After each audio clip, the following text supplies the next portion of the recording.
as we get rolling here with 2 hours of 3+0 blitz chess. We've got a lot of challenges up in the queue here, so let's get after it. We're going to make liberal use of the accept random challenge button as usual. So get your challenges in. Everyone has an equal chance of being selected. Hello, David Chess. Also, Yup. Okay, good luck. Let's pretend that's an E. Dr. Eckenstein. Good luck. May not be family friendly if I try to pronounce that. All right. Well, thank you. Have fun to my opponent. Nice message in the chat. Thank you very much. What's up, Tamzor on Twitch? We are on both Twitch and YouTube. Shout out to our YouTube viewers. I never forget about you guys. Hello, Orion. Also, Jay Park. Hello, David. You guys can challenge Finns. There should be a couple different commands.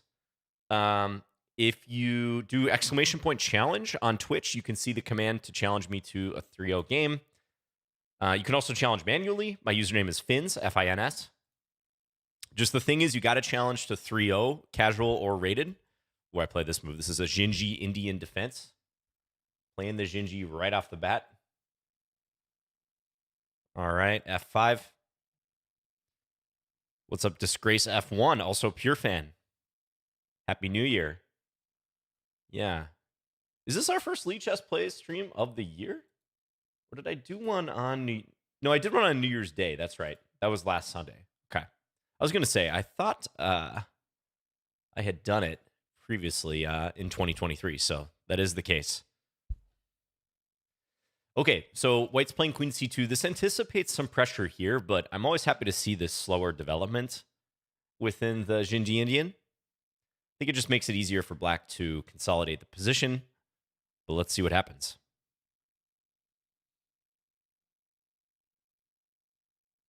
Like, screen capture looks a little bit weird. It's kind of cut off on the right-hand side, but I hope you guys forgive me.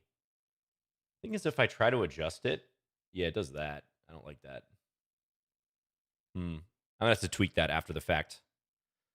Okay, let's go knight e4. Shout out to our Lichess mods, by the way. Lopare, also No Joke Chess, if you guys happen to be in the chat. Greetings to you. Thanks, as always, to Lichess for making this happen. Take advantage of all the features on Lichess. There's many, many of them. One thing I was taking a look at the other day was the themed puzzles. Many of you may not know this, but you can drill puzzles for virtually any theme. And shout out to Nate Solon. He also does Lichess Plays. He's a FIDE master.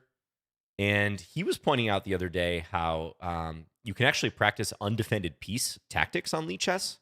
I thought that was cool. Okay, I have a sneaky idea I'm going to try to get my opponent to fall into. But under the themed puzzles, there is a theme tactics option. And undefended pieces is one of them. Okay, I'm being a little cagey here. Let's see if Dr. Eckenstein falls for this. Is it positionally okay? Yeah, you know, surprisingly, I think this is positionally pretty strong. Okay, now this is my idea. This is kind of cruel. The queen gets trapped in the middle of the board. Nasty. Oh, and I'm just seeing my opponent's message. Started playing the Sicilian hedgehog because of you. Yeah, the hedgehog is a robust formation. I do have a video on that on my channel. Yeah, it has to sack the queen, which is, of course, unfortunate. Hello, Grace Sensei. Yeah, thanks for the game. Appreciate you following not only my content, but also Lichess Plays. Thank you very much. So I've mentioned this before, but against the Jinji Indian, so exactly in this position, you want to play e4 or h4. Those are the two most energetic moves. They're hard moves to play if you've never played this position before or you aren't familiar with it. I don't think you're likely to do it. Maybe h4 in this day and age, because people are pushing their h-pawns all over the shop in every opening. But most people, in my experience, like one reason I get away with this opening so often, most people just play some pedestrian development, and white can easily be worse if they do that. That's the thing about this. And strategically worse, because they got these doubled pawns that are not easy to offload. Unlike some other lines where you have doubled pawns, there's no tension to speak of. All right, so let's get into it here. At 3948, you're up next. What is after e4? Usually white takes there. I actually have seen some Hikaru games where he plays the black side of that position. You can maybe search his games and see what he does. Good luck to my opponent here. Just some e4, e5 action. All right, knight c3. Let's go here. Could we see a Halloween Gambit? Knight takes e5. I think it's unlikely. You know, it's January, not October. But you never know.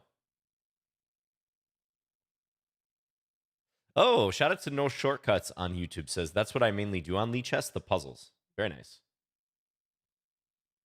Okay, now bishop c4. This is instructive. So I can play knight takes e4 here. This is the center fork trick. I'm going to regain the material by playing d5. Forking the two minor pieces. And according to theory, black is at least equal here and possibly better. Yeah, because now I can play this move queen g5, hit the knight, hit the pawn. And I think white's going to have their work cut out for them. Play me and I am going to sub. Well, unfortunately, it doesn't work like that. Kebab Krabby. We don't take any form of bribery here. Everyone has an equal chance of being selected. It's completely free to challenge. There's no priority given. Feel free to sub to the Lichess Twitch channel, though, definitely. It's a good thing to do. Bishop g4. Not even cash. Well, you can donate to Twitch all you want. Or to Lichess, I should say. Which I guess Twitch gets a cut of that, but... yeah, definitely check out the donate option here. I mean, it's a very worthy cause. Lichess is a not-for-profit, but of course they do have expenses. It's a massive, massive website. Costs money to run. I'm debating here between this and this. Bishop h3 is the most straightforward. It wins the rook on f1, or wins an exchange more accurately. I think probably insert this, though, to force white to go f3. Oh, come on. You could have made us rich, John. I'm sorry, Lopare. What's up? How you doing today? If someone were to hypothetically offer to donate $1,000, would that get them a game? You know, if it were my personal channel, that would be very, very hard to turn down. And of course, I'd give you a game. But I wouldn't do it on the Lichess channel. No. We have to stick to our code of ethics here. Okay, which way to take? There's also an idea if I can get my bishop to like check here. Thank you, Yuho, by the way, for the 9-month subscription. Cheers to Yuho. Yeah, I'm spending some time here, but I kind of like this capture. I think we could see a mate here. I think it's plausible white will go rook f2, and then queen g1, rook f1, f2 checkmate, with the bishop controlling the e2 square. I'm willing to play 1 million for a game. Okay, well, now we're talking about running the servers for quite a while.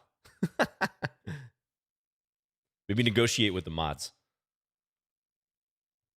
What's up, Chess Expecto Patronum? Thank you. Shout out to the viewers on both platforms. Okay, f2 wins the queen. Will I do... I can actually force that mate that I wanted to go for. Yeah, look at this. This is mate in 3. 1. We can pre-move this. 2. And 3. With the bishop controlling e2. Oh, you were stream sniping as well. That's okay. Thanks for the game. Yeah, so bishop c4, it does get met by this knight takes e4 move. That's why, like, if we pop open the Masters database, one of my favorite features when just using Lichess day-to-day, you can see that bishop b5 and also d4 are the most popular moves here. Bishop c4, on the other hand, further down the list, it doesn't score well for white at master level. However, I bet if we look at the Lichess database, yeah, look at that. Bishop c4, I don't have any filters set, so I'm looking at all the ratings, all the time controls. Bishop c4 is actually the most popular move, but that's an inaccuracy, allowing this typical knight takes e4. And look at black's winning percentage. You can learn a lot just by looking at the percentages, provided the sample size is large enough, Just looking at the percentages in the database and comparing like Masters and Lichess. So you want to remember that. Yeah, white can take on f7. You can do this. You can slightly disturb the black king. However, this line is probably actually even worse for white compared to knight takes e4 immediately because black gets this mobile center. It's kind of a pseudo-aggressive looking line, but the stats are very good for black here, and the computer loves black's position. Look at this eval. That's an aggressive evaluation, -3.5. But the mobile pawns, the bishop pair, these knights are clumsy. Yeah, you don't want any part of this position for white. Okay, so instructive one there. Thanks for the game, ATH, Eth. Yurda, you're up next. Let's play e4.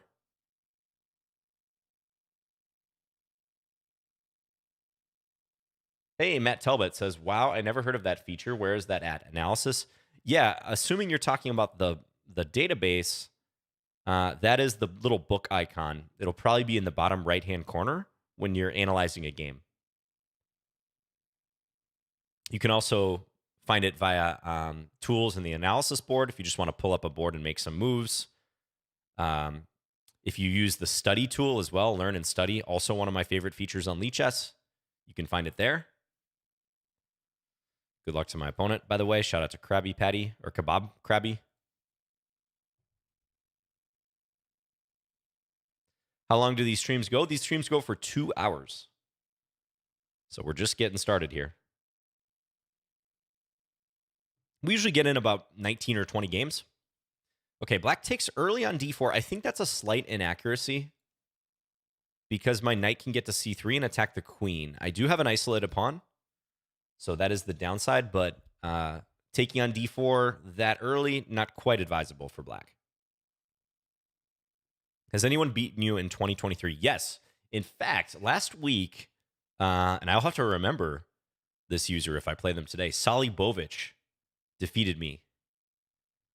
Shout out to Sali Bovic. Ah, we got another stream sniper here. Okay.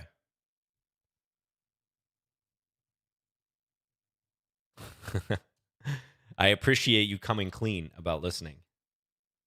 I don't mind stream sniping, by the way. That's okay. Stream sniping being like listening to the streamer talk about the game that you're playing against them. I welcome the challenge. There is a slight delay on these games anyways, but no big deal. Okay, let's go here. I think e5 would be a natural move. I don't know how great it is, though, in view of d5. Like, black's king could become open here. It's already a bit exposed.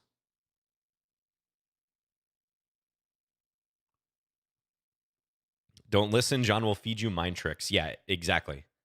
That could very well happen.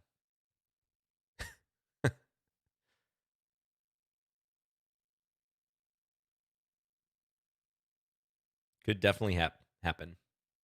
Okay, e5. Aggressive. Here we go. Now, I can't take the bishop because this is hanging. So you might argue h3 was like not the most useful move. But I'm going to go ahead and push the pawn. Now, this pawn might die. Okay, interesting.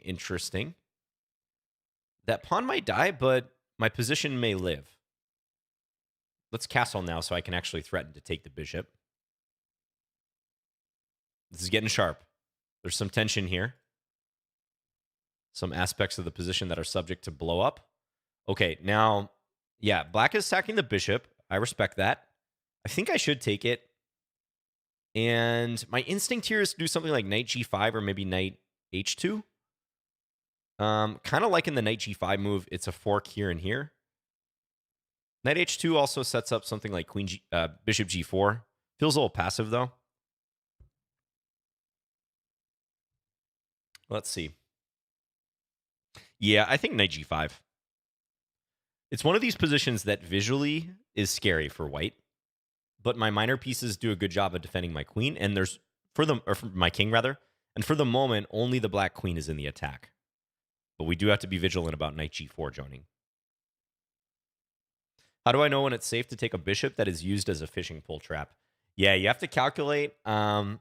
It's going to be position dependent. I would say this is different from a fishing pole because black's h-pawn was not involved.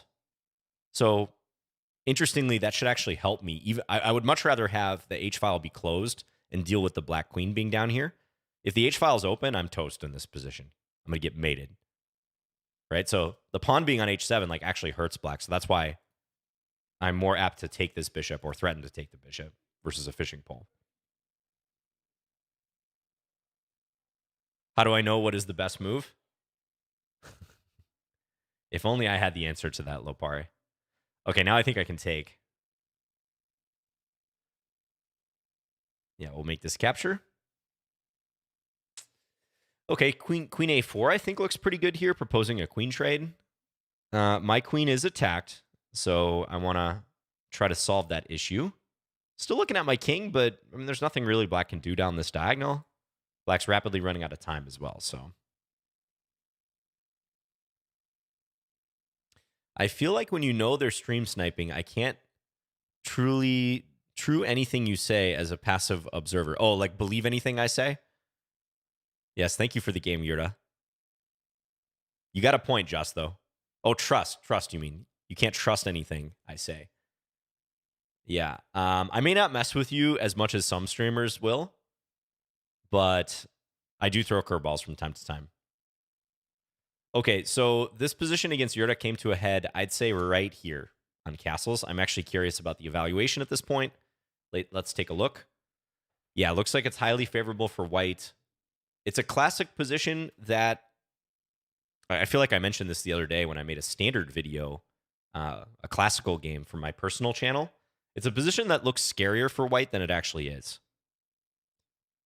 And there's a bit of hindsight bias there for me because I'm staring at the extremely favorable evaluation. But I do know from experience, like the engine tends not to believe this type of thing.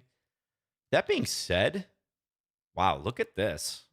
On bishop takes h3, the engine says I can maximize my advantage by not even taking the bishop. The top 4 moves of the engine, 3 moves, I guess, 4 of the top 5, are all queen moves, trying to get the queen out of this pin, like let's say queen b3, to create problems for black here. It says that's better than even taking the bishop, which immediately leads me to think, if that's the case, maybe why not do it here? But I guess the point is if I do it here, I have not castled yet, so black gets a chance to do this, and then I can't take the bishop. Very interesting. Still, though, this is plus 3.5 after g takes h3.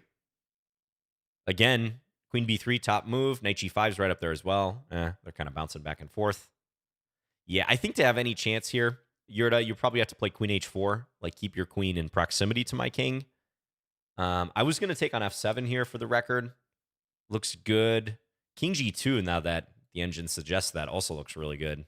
Looking for rook h1, and your queen is running out of squares. So I think this is a good reminder. Just because a position looks scary and they have a big bad piece close to your king or something, calculation always triumphs, right? Calculation at the end of the day is the only thing that matters. You can't play completely on general principles. And we can't solely trust our instincts. We have to actually, the most interesting moments, most instructive moments in chess that will help improve your game are the moments where you have to overrule your instincts, actually. You should really think about that concept. When you're overruling your instincts because calculation tells you to do so, you make progress. So I hope you guys have many of those moments throughout your chess career. It's really pretty enlightening when that occurs, and it's validated. All right, Tarek, we got a 2,000 plus opponent here. Good luck to you. It's the same in life. Yeah, that's true. Is that like a follow your head and not your heart type thing? Are you gonna wax emotional on me, Lopare? Like you're in that relationship that like isn't gonna work out in the end. Your head just continues to tell you that, but your heart like can't let it go. That's the relationship analogy for what I just described in chess.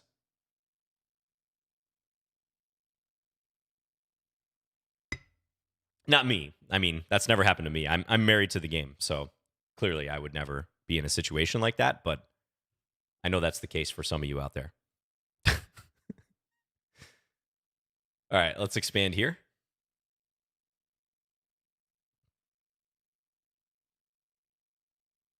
Okay, queen d2. Usually when someone plays that, they're looking for this move, which I definitely respect. I'm not going to disrupt white from playing that. I'm going to go e5 because I don't want white to play e5 in the near future. b5 might have been a little squirrely. I don't think I should have played that move, probably. Yeah, because this is a good reply. That's a good reply by my opponent.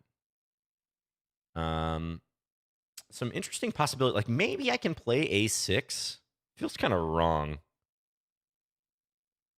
But you know what? I'm going to go with my heart on this one instead of my head. I'm going to play a6, which appears to be a blunder, right? As bishop takes b5. But there is the issue of the pawn on e4. And I'm hoping to buy time to play bishop b7 and connect this because, okay, my opponent didn't try to capitalize on that. But that, for the moment, was vulnerable because the rook on a8 was undefended.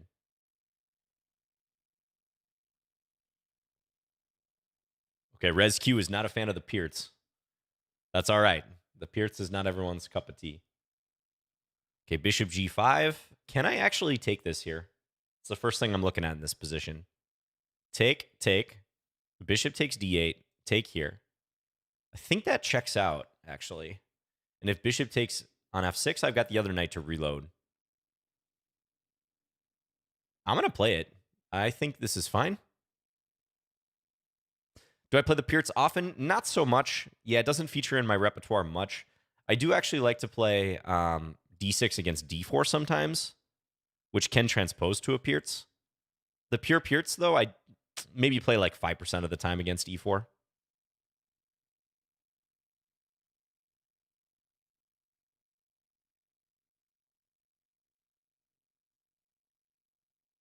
The Chinese variation against the Peerts. I haven't heard of that line before.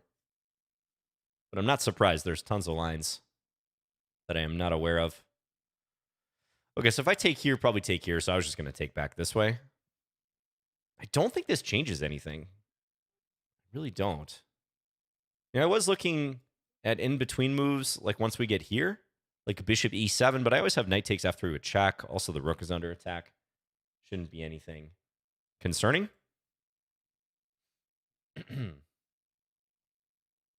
Someone asked, thoughts on ChatGPT? It's not good at chess now, but maybe it will be used to explain Stockfish. John Stevenson is surprised that ChatGPT isn't good at chess. I'm not as knowledgeable about that as I'm sure some of you in the chat.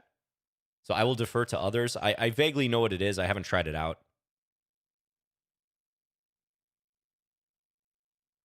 However, that being said, I know a grandmaster who I'm friends with on Facebook.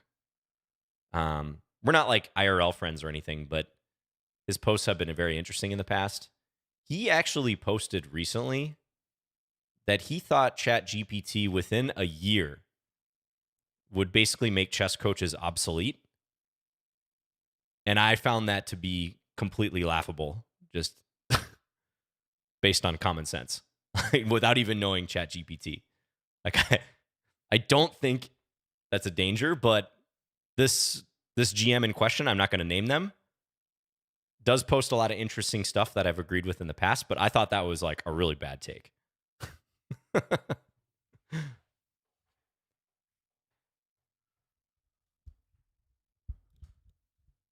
For the simple reason that even if ChatGPT or some sort of technology could provide decent coaching, there will always be people who prefer to learn from a human.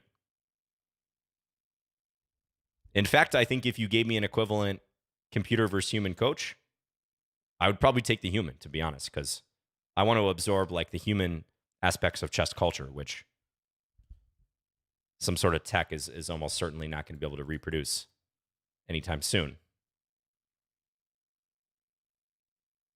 Okay, so I've taken the initiative here. I use it every day. Yeah, I understand in some industries it's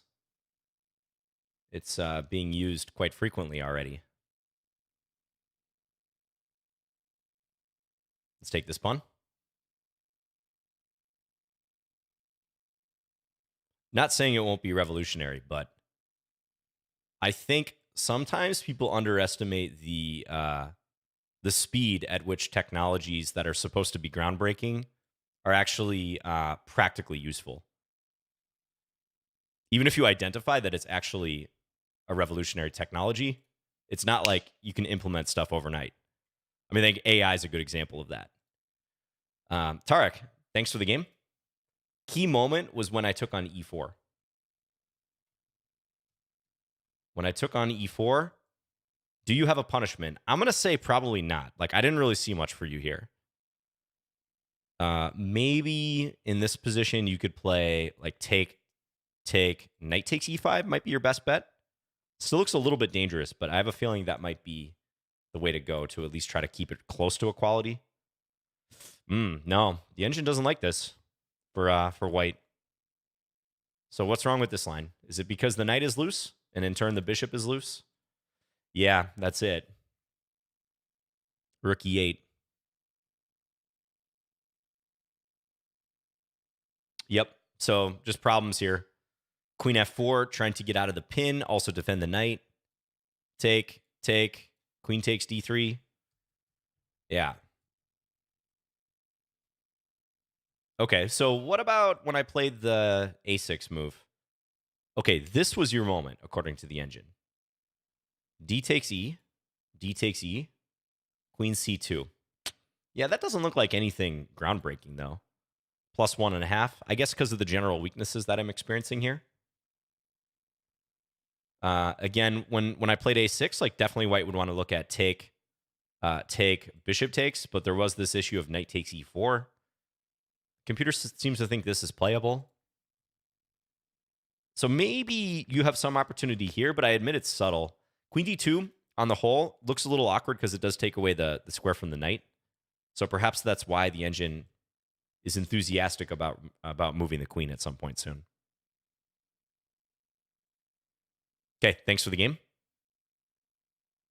All right, let's go to another one here. Hey, Ralphx, good to see you. Greetings. This is our 7th game together. Let's play C4. Hello, Parito. Okay, I'm going to transpose into a Queen's Gambit declined. Yep, there we go. We'll play a QGD exchange. Now, I know Ralphx, and Ralphx is familiar with this from the white side.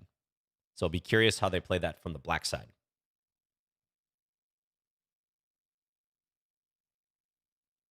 Bishop D6. Let's go bishop D3. I'm just catching up on the chat here. Hey, Nikhil, thank you for gifting a sub to J. Modi.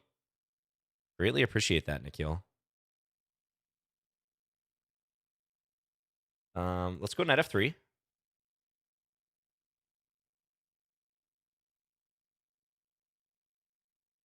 We'll go here.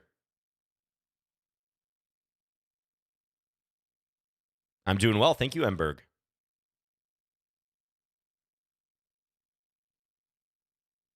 And I'm trying to be careful about not talking out of my depth, about some of these tech-related topics. Like, I am by no means an expert.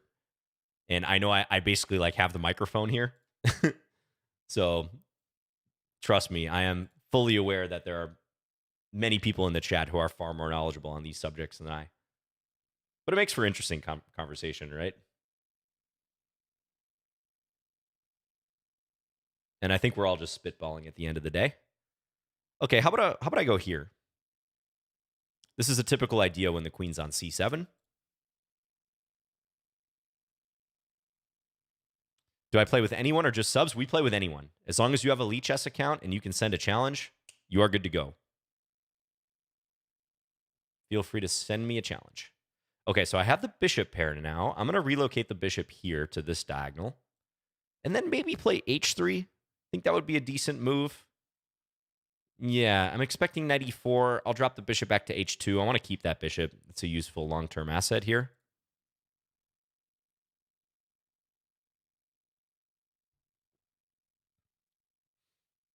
We'll jump this in. What's up, Sobels? Hey, Frank Rutten. Okay, queen c2. So not a whole lot going on in this position. I do think I'm better because of the bishop pair, but it's not an enormous advantage yet. Black has to be careful, but the position's totally playable still. Okay, let's go here. Now, I'm kind of tempted to take with the pawn in this position. Looks like a strange decision, but let's put real fix to the test. And my idea is to go here and try to play f4. Basically try to claim that this bishop is awkwardly placed enough that I got this pawn roller going. Okay, now, I don't think this move addresses my threat, but I'm going to be a little careful here. I don't even think this is a threat because I can go queen takes c8. So yeah, let's play f5. If queen here, I could even take. Okay, black does take, so I was thinking take down here. And we have a smorgasbord of pieces coming up. Oh, and now this steps into the pin, too. I think knight f8 was probably forced there. This comes with check now. And that's pretty much an instant winner, because now I have this move.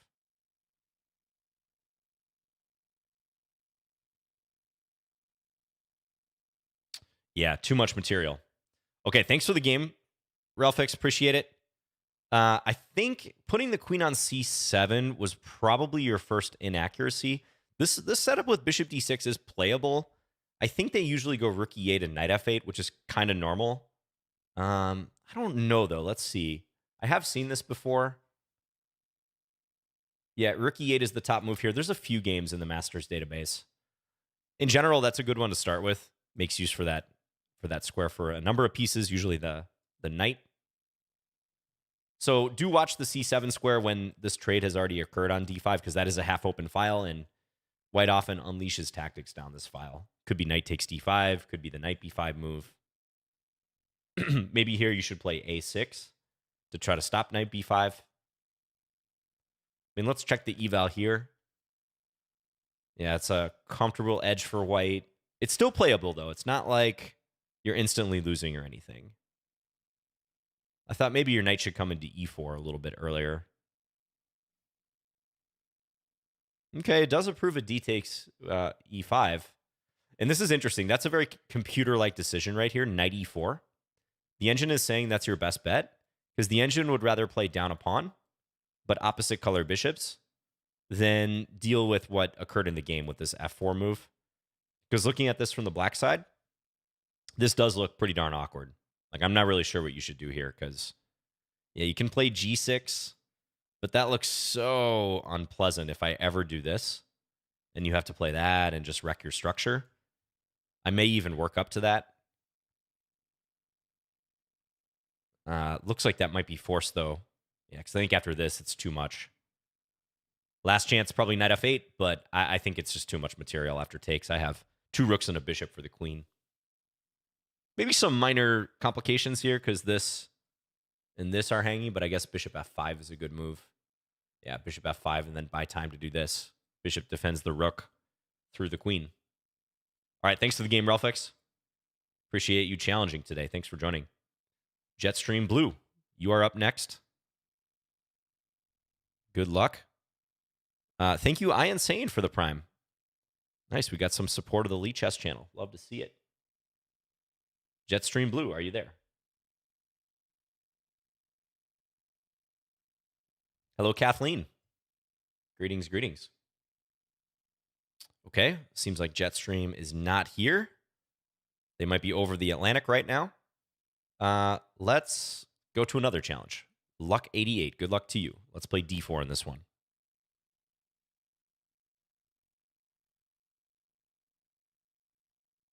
Speaking of jet streams, have you guys ever seen this map of like the latitude of European cities overlaid with the latitude of American cities? I know that's a random thing, but just speaking of the jet stream, basically, a lot of European cities are further north than maybe we may think they are, based on temperature, similarities of temperature. So, like, I live in Minnesota, which is a northern Minnesota state. It has a border with Canada. But there are actually like many European capitals that are way further north and not even ones you would expect.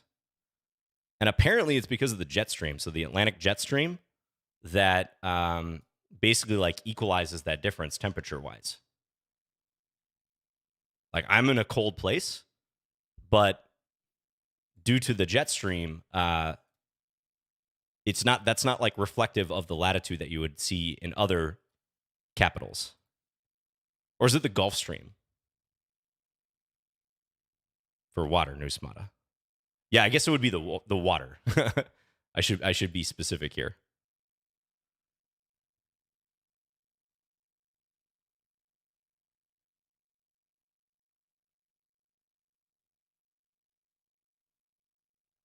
What's up, Francis?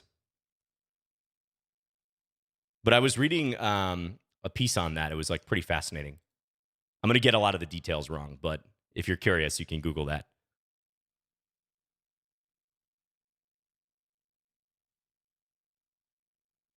Malcolm says, for me, the American cities are further south than I'd expect. Okay, yeah. Yep. Your perception, depending upon where you are, is going to be different.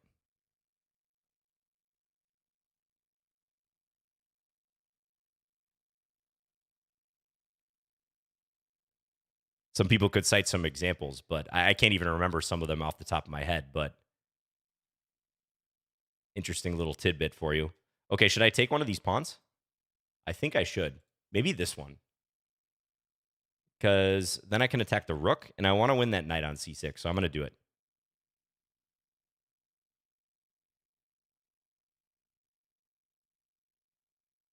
New York on the same latitude as Madrid.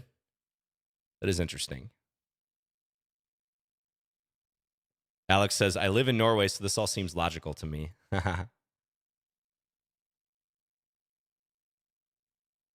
Is it the jet stream or the Gulf Stream? I feel like that's a basic question, but I honestly don't know the answer. So I'm going to defer to someone in the chat who can maybe look it up. Okay, that's an interesting reply, actually. Let me think of what I should do here. I think I'm going to play this move. Give the A pawn because I can take the B pawn. And if takes here, I will take with the rook. Rook takes A3, and then I will play B5.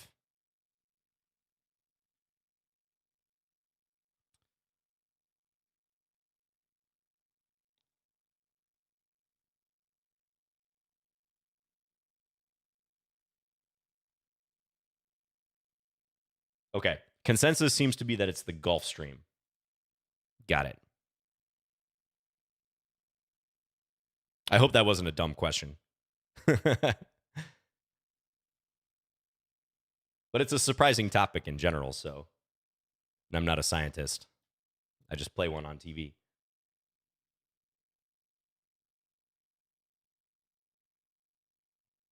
I'm Canadian, but probably have milder winters than Minnesota because I'm in the southernmost part. Aha, interesting. Yeah, we are on the Great Plains here, so it gets pretty brutal. And when it gets cold, it gets cold and it lingers for a while.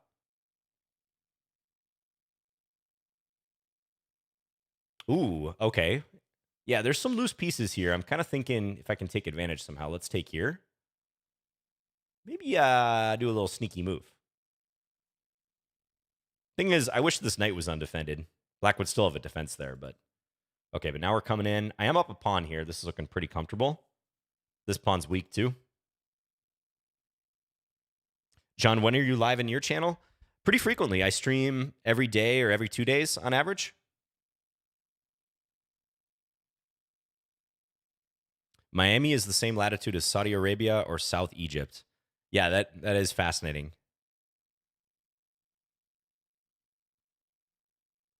Take here. I'm not getting mated, am I? I don't think so. It's also this move. I think I can take, though. Take. There's knight e7, but then queen e8. Just trying to be vigilant because we've all ran into various, like, queen takes f2, queen takes f7 type tactics. So I don't want that happening to me. I think now let's just play h4. I think I will go h5. Okay, good attempt here. It's a little fork attempt. My opponent's fighting. Definitely. Let's go here. And then here. Check. Okay. I think my opponent played very well in that time scramble. I won because of the clock, but I don't even know if the advantage was that great at the end. Yeah, certainly smaller advantage than it was previously. I was looking for a mate with queen and knight, but you rotated your knight in right at the right moment. Knight takes b5. So pretty good defense there, Luck, down the stretch. Yeah, so I think this game is a good example of why the knight is sometimes misplaced in these d4 structures because it blocks the c-pawn. So it may not seem like a big deal in the short term, but in the long term, if white knows to put their rook on the half-open c-file, we've already seen a game or two with this theme, you can run into some problems with that configuration. Why did you play bishop f6 and give up the bishop pair? Good question. So in this position, you can see in the Masters database, bishop takes f6 is actually the most popular move. If you play bishop h4, there's some sharp stuff that you have to be ready for with takes or even c5. And I wasn't like that aware of these lines. You can play, for example, if you play e4 here, I think they go g5, which breaks the pin. Your bishop gets shoved back, and then knight takes e4. Yeah. So bishop takes f6 basically makes it harder for black to take on c4 because I'm instantly playing e3. This is the Rogozin variation, by the way. The old unhappy marriage. Yeah, that's what I've referred to this as in my videos. I heard that analogy somewhere. The knight in front of the c-pawn is the unhappy marriage. The c-pawn in front of the knight is the happier marriage. Okay, thanks for the game. Yeah, and good defense there down the stretch. Adil 57, good luck to you.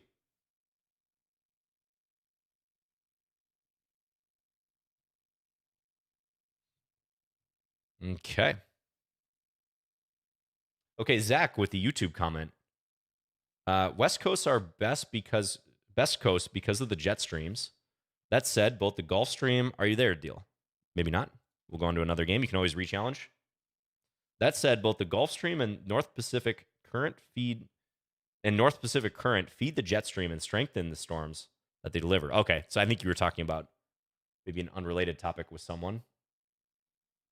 John Stevenson says Gulf Stream Atlantic conveyor carries the warm water north. That's fascinating. How are you there?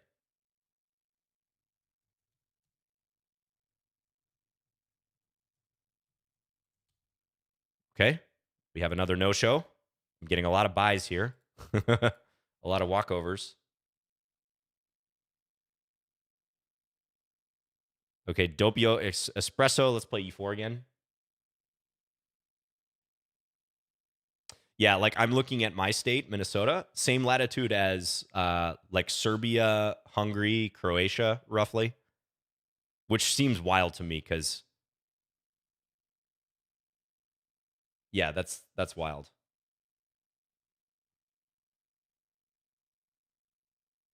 It just doesn't process.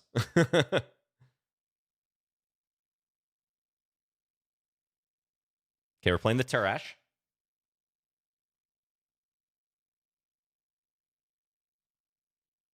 Norway is on the same latitude as like northern Canada, like way northern Canada, where very few people live.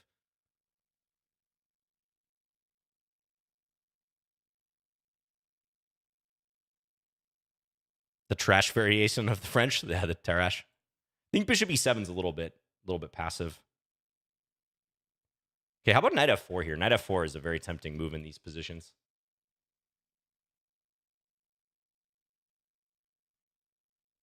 Yeah, like the east coast of the U.S., like this map doesn't have the states marked and stuff, but I'm kind of just eyeballing it. Like Turkey is roughly on the same latitude as Washington, D.C. Super interesting.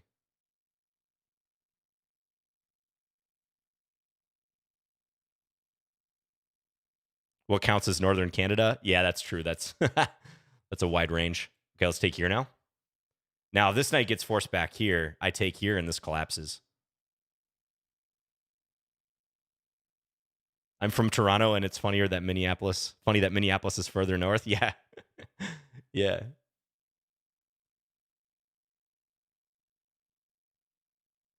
And then you have the whole like inaccuracy of the Mercator projection if you want to go into map related stuff.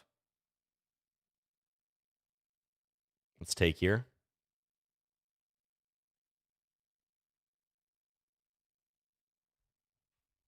Okay, bishop takes e6 or knight takes e6. How am I going to cash in? I think take with the knight. Let's do that one. Oh, actually, okay, so if queen takes d1, I could insert knight takes f8, so I tried to cancel my pre-move, although it didn't matter. Probably trade queens here. And then bishop here. I'm up 3 pawns in this position. I would like to keep it away from opposite color bishops, but I'm up enough material where honestly, like that's less of a factor now, but still a factor nonetheless. Journey fans know that South Detroit is Canada. I just heard that song today. Don't Stop Believing. I was at a workout class and they played that song. I was very tempted to sing along.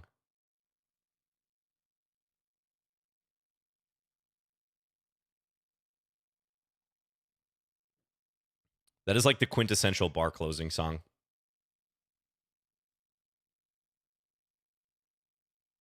Who stopped you? Only my embarrassment, because around here people don't show their emotions very much. Again, a lot of Nordic influence. Have I lost or drawn yet? Nope, not today, but one of you could be the first to do it. I'm just converting this position.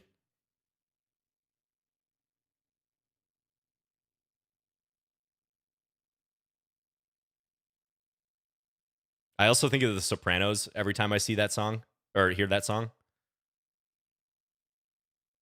Let's go here. They might target this pawn, but that could be bait. Rook b3 incoming.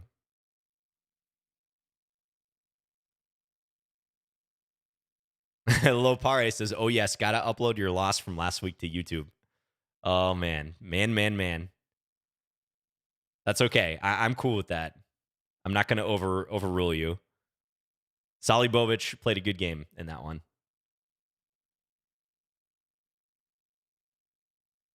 Yeah.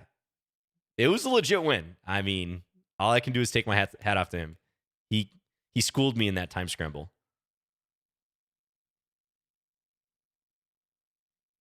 I'm not trading rooks. Someone asked why I'm not trading rooks. I didn't think it was necessary yet. I actually thought my rooks controlled the position very well. I'm mostly just focused on suppressing counterplay. I know that my material is going to take me through this and win this. Let's take with the pawn. Voluntarily wrecks my structure, but c7 is so powerful here, right? Black is very hard-pressed to defend this. Okay, now I think I can play rook b8 or take first on e7. Let's take first on e7. Just got to watch my time. But I don't think this one is going to bother me too much. Far greater chance of like a stalemate issue than a time issue, I think. Okay, I see a mate in 2. There we go. I should have played queen g8. That would have been more economical, more efficient. I wouldn't have to reach one square further. All right, thanks for the game, Doppio. So this variation, I think you just misplayed a little bit. Bishop e7, not the main move. They usually take on d4. That is the overwhelmingly played move. There's also queen b6, whereupon white rotates the knight to f3. That's one of the themes of the knight d2 variation. You send this knight to e2. Other knight comes to f3 to support d4. But yeah, bishop e7, I kind of think is a little limp. And then after f6, I bet this knight f4 move was just a big problem for you. Yeah, that's hard to come back from. There is a line. Okay, so there's an equivalent line. Not equivalent, but similar line, let's say. Take, and then f6. You play this before white gets more coordinated. Here, knight f4 is still dangerous if you don't know what you're doing. But black can play this, which guards e6. You allow queen h5 check. Lots of games here in the database. I know this looks bizarre. Check. take, and then you insert this capture. It's funny that king takes f6 is playable. I guess there's been a few games with that. I was only aware of knight takes. Queen takes h8, and then king h7, and you get this interesting middle game where white has a minor, black has a minor piece and a pawn for the rook. It looks disastrous for black at first sight. Like you got the kind of wreck structure here, but it's actually like a very interesting line. Some of you have probably played this if you play the French. Black tries to go e5 and then bishop f5, looking to straighten out the pawns. The queen on h8 can be a liability for white. It may not be that well placed. Tons of theory here.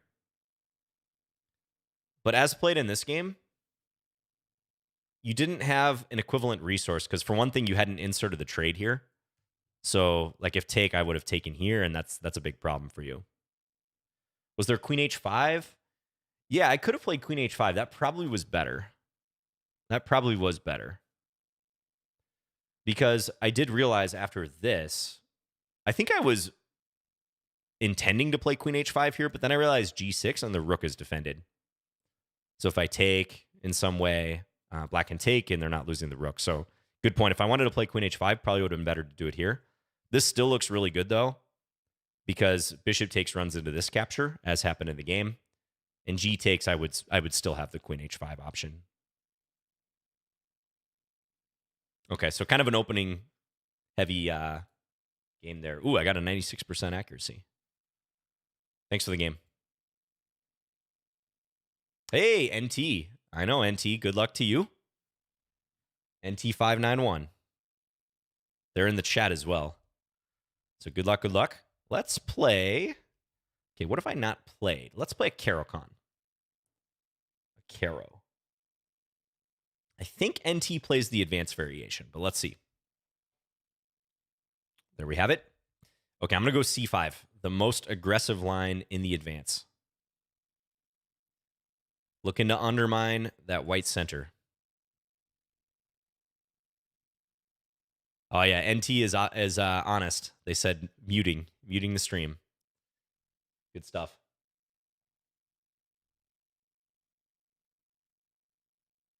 Hey, thank you, Blase. Very kind comment. Says, hey, John, I'm a beginner in chess, and you're my inspiration. Well, thank you very much. Hope you stick around in this game. It's a really, really awesome game. Hope it brings you as much joy as it has brought me. Hello, Michael. How was my Christmas? It was great. Yeah, it was quiet. Just spent it with some friends and family. Same with New Year's. Just locally here.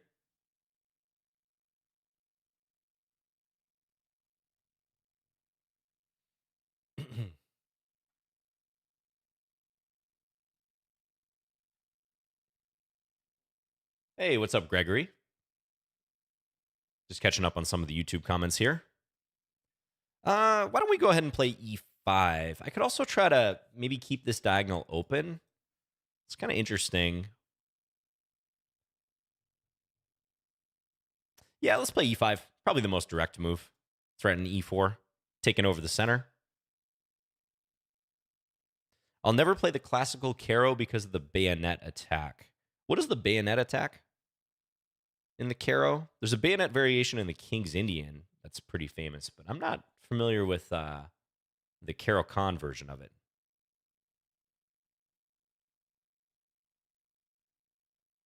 Oh, g4. G4. I thought that was called the Shirov attack or something. Maybe it has a couple names. H4 is the tall variation, tall attack. Shirov is with knight c3. Knight c3 and then g4 maybe. Okay, so NT avoided losing a piece. I think they had calculated that. He knew that he could play check and get out of that, so very good. It looks a little tricky for white to unwind this. The structure's a bit wonky. You know, I have the center. I think black's somewhat better here. It's not a massive, massive advantage. Maybe like a half pawn to perhaps a full pawn, somewhere in that range. So I'll be curious how NT plays this.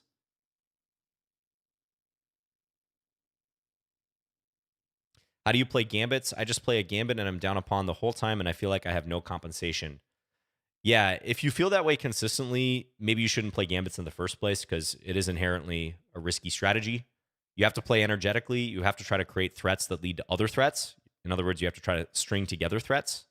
You don't have to go crazy. You don't have to go all out. But it's very important to keep the momentum going. I would say if you can, try to study thematic games in gambits that you're playing. That may help. All right, I'm thinking about what to do here. I feel like c4 might be coming. Let's play rook e8. I'm just going to try to get on the file.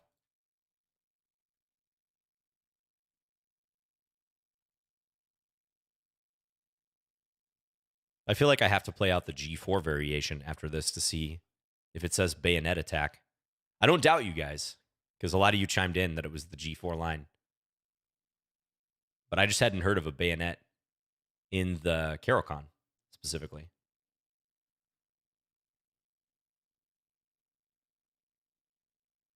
Hey, what's up, Red Cart Run? Okay, that knight is coming to d4. I respect it. I respect it. Let's go here. Yeah, NT's time is going to be the big problem here. I think the position's fine. I think they've made some strides with the position in the past few moves. Like, I might have gone for c4 earlier. I can understand putting the knight on d4. But, yeah, the time is going to catch up with them. Let's play... I guess I'll just rotate the knight. But, again, I don't think, even in the final position, it's that much better for black, if at all. Let's check. Look at that. Better for white. c4. Thanks for the game, NT. Yeah, c4 makes a lot of sense because you want to open that bishop and you want to offload the doubled pawns. Maybe you could do it as early as, I don't know, somewhere around here. I was thinking you might try it even at this point. Yeah, I was kind of calculating a line like this, though. Oh, d3. Okay, I didn't see d3 here. I was considering maybe take and then bishop takes c5. So in this variation, c3, NT, that's the move that probably you want to avoid. If you're going to take on c5, best to do it right away. And then black can play knight c6 or e6. But I am happy to see that after c3, you didn't try to simply defend d4. You actually took now. I think that's a smart decision because a lot of people wind up in passive positions. You know, something like this will happen. And through some pedestrian development, let's say, let's just say white's being passive. Like at some point, the center collapses and black gets to win one of these center pawns or maybe the b pawn if white plays bishop e3. So you made a point not to go into that. And hey, you played 94% accuracy. So not bad, just a little too slow. It's hard in the 3-minute games. Thanks for the game. All right, let's see if you guys are right and I am wrong. This is the main variation, bishop f5. Main variation of the advance. Bayonet, you're correct. Bayonet variation. Nice. Okay, I learned something today. Let's pop open another game here. Thanks for the game, NT. Blake P, 1624. Okay, I'll play c5 against knight f3, offering a transposition to a Sicilian. All right, c3. Bit of a passive move, but definitely playable. I'm in my 30s. My brain only moves so fast. I can relate to that.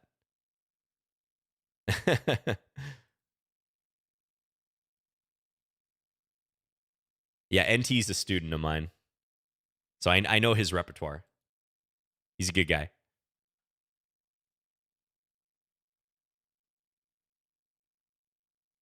Kevin says, I thought bayonet attack was b4 in the main line of the King's Indian. Yeah, that's what I thought too. And it is. But I guess there's another bayonet.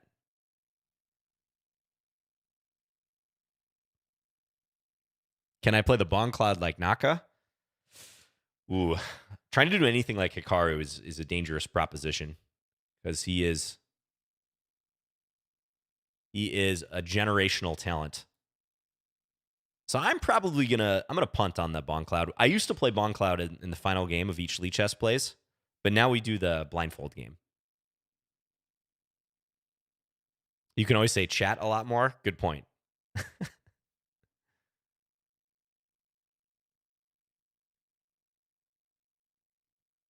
Hey, thank you, H. Says they watched the Chess Fundamentals series the other day. Thank you very much. That is a series on my YouTube channel. One of my more popular series that I've ever made. Those videos are like 7 years old now. It's crazy, but still highly relevant, I believe. Timeless concepts. Undefended pieces, pawn structure, exchanges, typical mistakes. I made that series intending it to be for people who know the rules of chess, have played a little bit, but don't really have a handle on what concepts to look for in their games, and just have foremost in their mind when they're playing games at the lower levels, building good habits. If you search Chess Fundamentals on YouTube, Doom, you'll be able to find it. Are you ever going to make a speed run? Yeah, so interestingly, also for many, many years, I've had a series called Climbing the Rating Ladder, which is basically a speed run. I don't try to gain rating in that series, but I specifically play lower rated players at various rating levels. And I think I was one of the first content creators to actually do that and make consistent videos on it. Somehow the speedrun name became like the de facto name for that type of thing. I think because of the popularity of Daniel Narditsky speedruns, and Danya does a great job. But or maybe the gaming influence seeping into chess a little bit. But even Danya's speedruns are not like intended to gain rating in the quickest period of time, right? So I think it's a bit inaccurate. Thank you, Triathlete. Okay, let's take here. So I'm up a pawn. I got this pawn anchored on d4. I'm opening the bishop. Only Naka does real speedruns. I've seen other content creators do it too. But I think the whole concept is, I don't know. If you're doing it just to gain rating, it loses its novelty pretty quickly, right? I personally don't really see the intrigue in a strong player, IM, GM, whatever, like trying to get to a certain rating as quick as possible. Like, it's just an inevitability. And actually, from what I've seen, like Hikaru and other streamers, like don't make those videos as much. Maybe because there is less of an interest in that nowadays. When it's not done for instruction is what I mean. When it's done like purely to just gain the rating, I think that's far less interesting to watch. I'd be curious your guys' takes, but I'm trying to go h4 here and then mate on g2.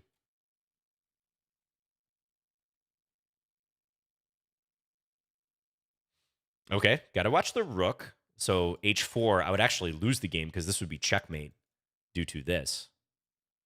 I'm probably going to play rook e7, although then maybe this could be captured. I'm gonna win on time here pretty much no matter what, but I still want to play a good move.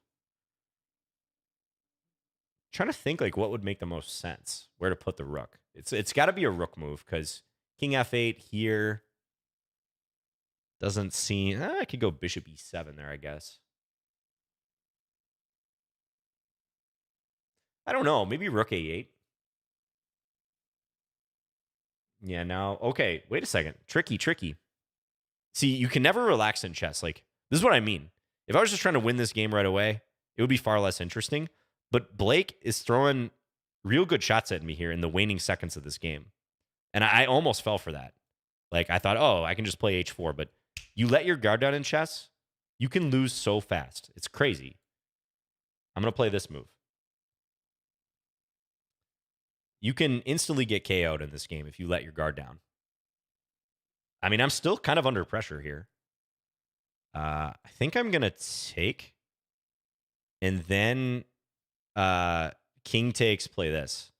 So another opponent who played really well, like right towards the end, but the time was too much. Let's see if there's a defense at this point. Probably h4 is a good move here, right? h4, queen d2. Engine still says this is complicated. So, I mean, well done, Blake, throwing some really tricky moves at me here down the stretch.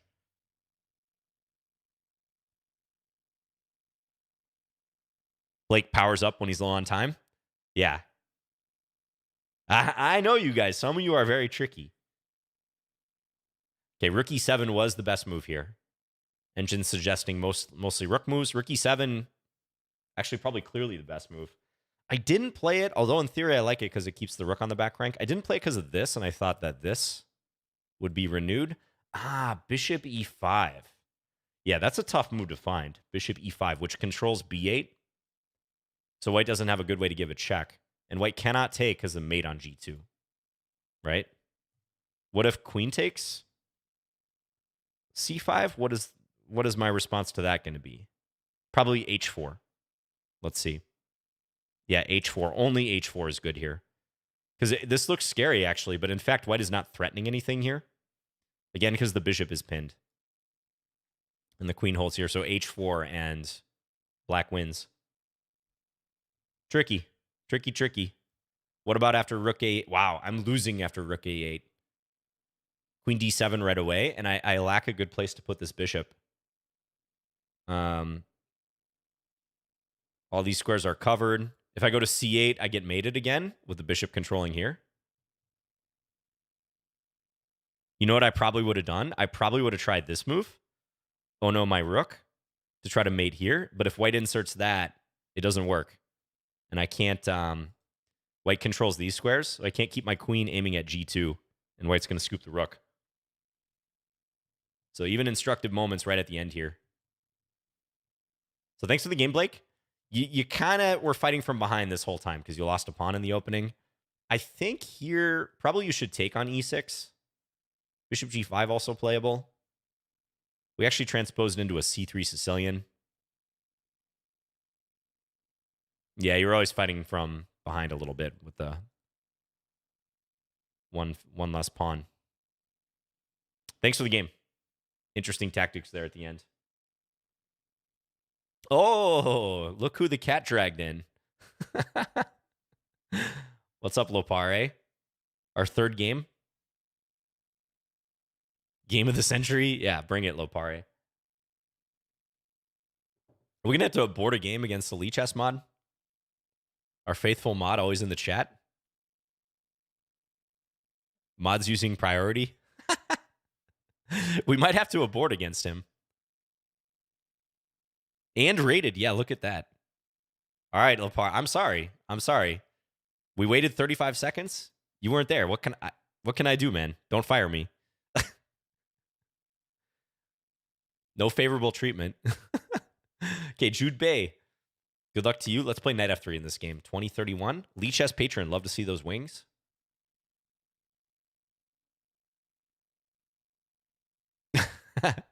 Yeah, rip Lopare. R.I.P. Is Bongcloud an officially recognized opening? I think so. I think it is.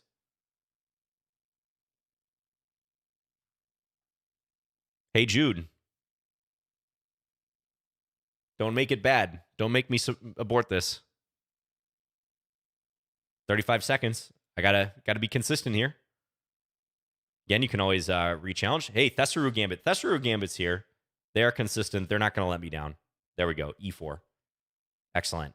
Okay, I played... let's play a French. I don't think I played a French today from the black side.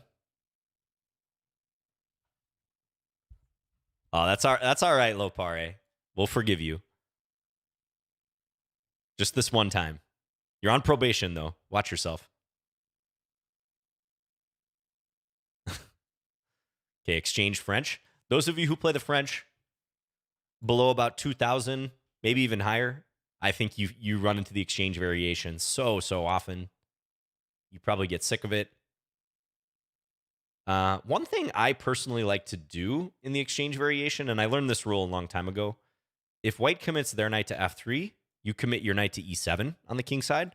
If they play their knight to e2, you go to f6. So basically, you go to the opposite knight square. I think that's a pretty good strategy to unbalance the position in an intelligent way.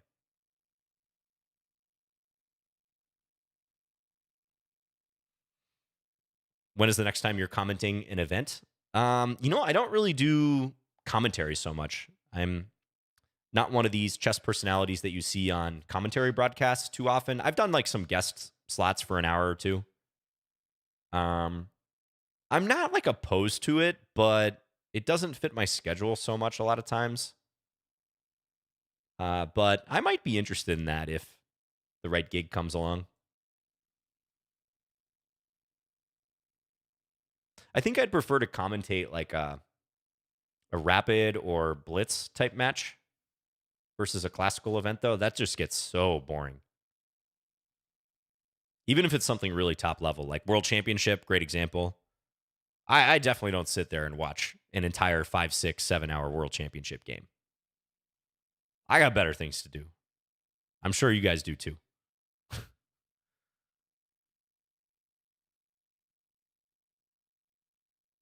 Okay, B3 will not stop the queen from getting in. So Thesaru is on the ropes here. They got to be very careful. Big time threats brewing. Queen takes B2 mate, and also this. Game 6, though. Game 6 was pretty great. That is true. I was actually down in Mexico at that time, and it was a real joy to follow those games from the beach or the pool. Yeah, thanks for the game, Thesaru. So castling queenside, especially when you don't have the bishop pair, I think that's a little bit risky. Again, you got the unhappy marriage going on here with the knight in front of the c-pawn. I do think black's already pretty comfortable. Yeah, maybe you should try to seek some piece trades. That might be the best thing to do.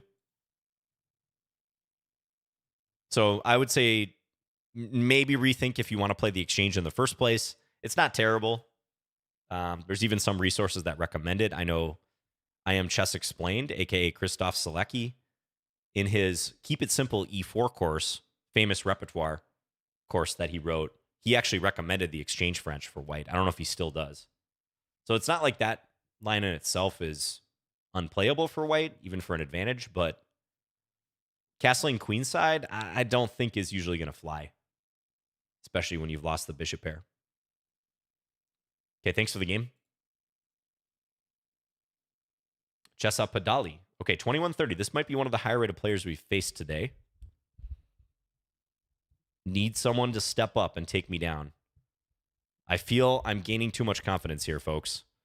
I am a high 2,500. I'm approaching like peak confidence. Whoa. Accidentally clicked on my profile. I'm approaching peak confidence as we get closer to the 2,600 rating.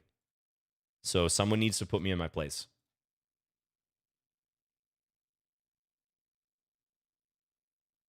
Can you tell us a bit why this knight rule in the exchange variation is good? That is a great question. Let me think. Well, when you play the knight to e7, let's say white plays their knight to f3. When you play the knight to e7, you can avoid some of the problems with like a white setting up a pin before you do when they go bishop g5. So that's one thing that comes to mind. Also, let me think what I'm going to do here, by the way. Black is doing a good job of undermining my pawns. I'm going to play a4. Also, you can go with the knight on e7, you can play bishop f5, which white often puts the bishop on d3. So with knight on e7, you can play bishop f5 and look for a trade. I think it's mostly just a way to unbalance the position. It's not that like copying them is bad per se, but you can unbalance the position, and there's operations like that bishop trade or avoiding the pin that may make sense and may give white more problems. Yeah, just like Shellback said on Twitch, as a French player, I do everything I can to create imbalances. Yeah. You also do everything you can to create miserable circumstances for yourself as a French player, just to be clear. Just kidding. Just kidding. French is fine. Okay, I think I'm worse here. I don't really like my position very much. Let's castle.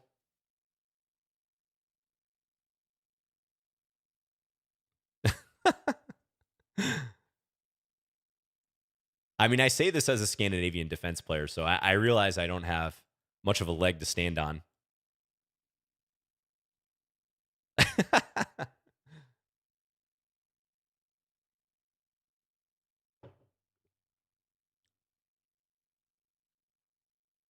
But I'll tell you this: at least the Scandinavian is an honest opening. You know, like Scandinavian, I'm not like working up to challenging your pawn on e4.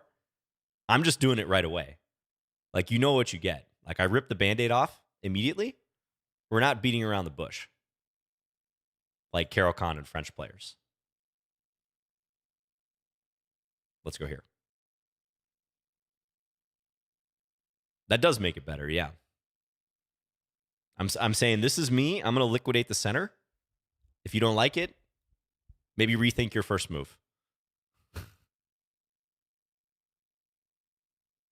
Maybe consider d4 or knight f3 or the English. Do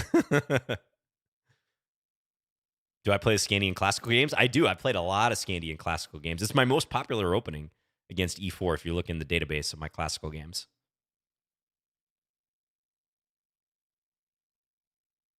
What's your opinion on chess books, and which are your favorite? I love chess books. I'm a big fan. I've learned a lot from them over the years. I have probably 250 chess books, just estimating. I have a list of books that I like and recommend on my personal channel. One book I would say right off the top that's useful for and interesting, just fun for a lot of levels, is Life and Games of Mikhail Tal. Who here has that book? Life and Games of Mikhail Tal? Awesome, awesome read. That's a book you could give as a gift to a chess player friend. It's a book you can read for instruction or just general enjoyment. He lived such an interesting life, and Mikhail Tal, that is, former world champion. And he was also a great writer.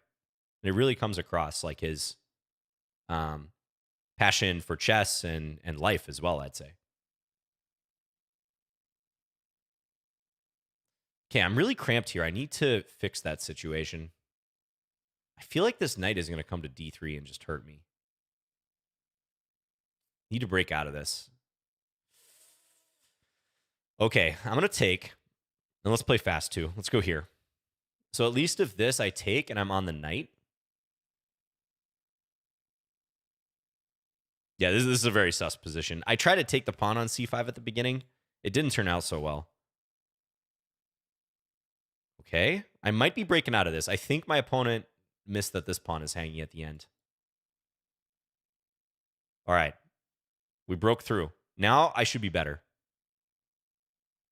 Rook d8, take here. Okay, goes there. Let's pull this back. Let's go here. We're coming to f6. We're coming. Let's go here.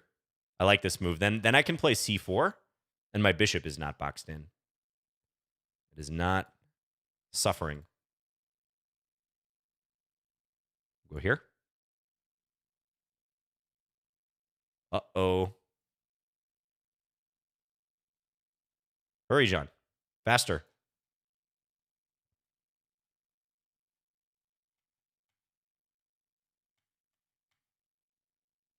Oh, I almost stalemated.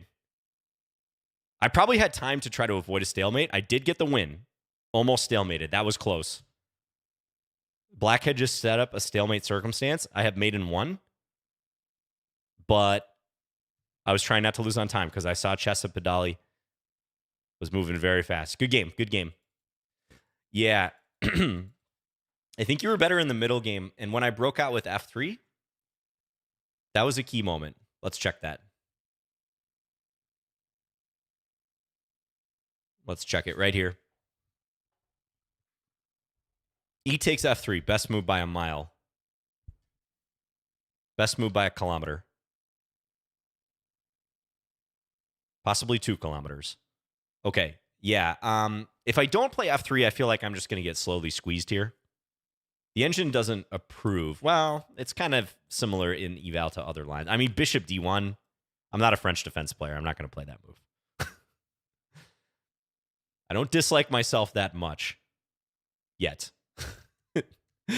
But after all this occurred, I got to win this pawn on c4, and now it feels like white should be winning. Thank you for the conversion. It's a funny comment. Yeah, I'm glad I got to a position where I could try to convert. Yeah. Interesting. So, is the reverse Slav just bad in this case? Take? How could I have played this better? I'm trying to think.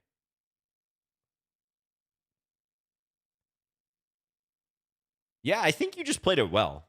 I don't think I would play this line in the future. Like, I'm playing a Slav, but with an extra move, and it's still fine for black. I can't hold the pawn. If I had like one extra move, I could play a3 and really solidify here. So the problem here, folks, is after b6, my structure on the queen side is collapsing because whichever pawn I take, there's going to be a consequence. If I take this one, black will take here. They will not take on b6 yet. That pawn's a goner no matter what. They will take on b4 first. So that's why with this threat, and if they take here, by the way, if I take there, they'll take this one, and this pawn is a goner. That's why I elected to go a4 and do this, kind of like a note boom variation, but c4 is an excellent move. c4 cramps me, preventing me from doing something like this in the future. You know, if black just played a few pedestrian moves, this position now is better for white. I open the bishop. This pawn's strong long term. But c4, that is the best move of the game for my opponent. It led to black's advantage in the middle game. And had this been a longer time control, I would have been in serious trouble. Okay, thanks for the game. Toughest game I played today. Okay, Andre. Ooh, we played before. We have played before.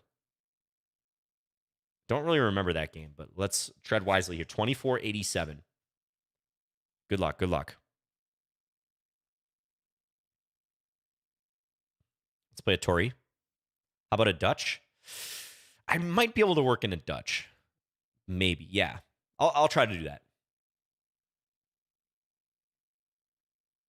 Oh, is that you, Mr. Oreo? Yeah, thanks for the game. Thank you. Okay, I like this position. I think this is a little bit passive for black. Ooh, they're really weakening this pawn. I feel like your c pawn's going to be a bit of a problem, Sir Andre. We shall see, though. Okay, so here or here? Which is best? Let's go rook c1 first. Yeah, we'll go here. Pressure. I could see knight d5 happening for sure. I think I'm going to rotate this knight back. This looks like a pro move. You know, you avoid f6.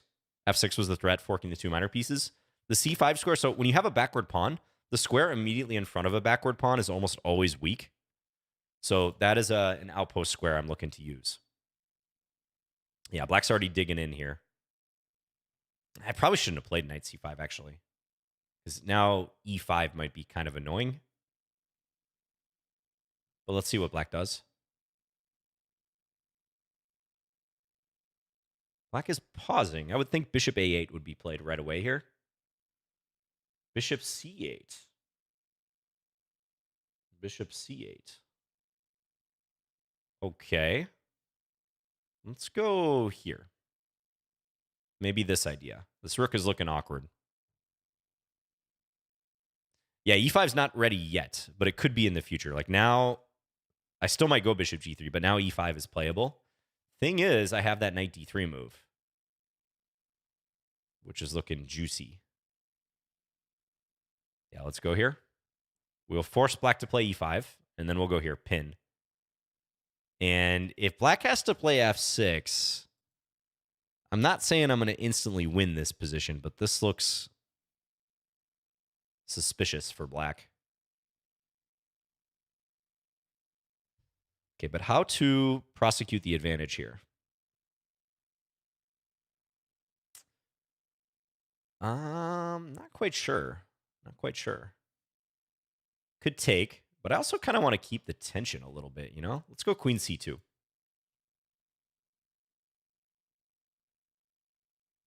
Just a handy looking move. Coordinate. If I play the queen to b3, I'm not sure about bishop e6, so yeah, I'm just kind of taking some measures against that. Queen to c5 comes to mind here. Let's do it. Try to play a little bit faster. Black's under pressure, and I want to keep it that way. Let's take with the rook if they take. And there's still a pin because of that rook on c7. So I got to believe between the weaknesses on e5 and c6, I can win something. If here, this is a winner. Also might have run into e4. So this looks like something's got to give for black. Ben is never happy. Yeah, the f6 move.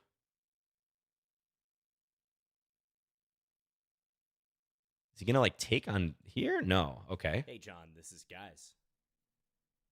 Oh, someone subscribed to my channel, I think. I just got an alert. Knight f4. Let's go here.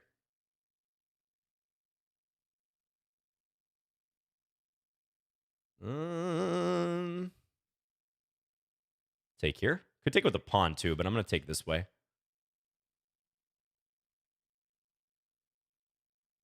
Pressure on this. Let's double. Okay, time's going to be a big factor here. Position feels very good for me. Now I'm threatening to take on d5. Let's do this.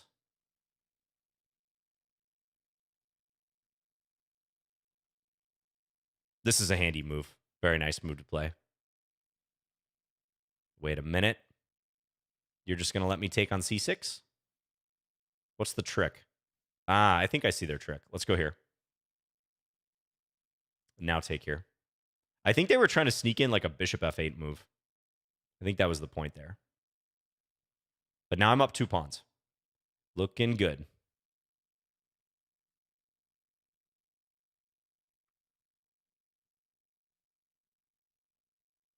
Looking good.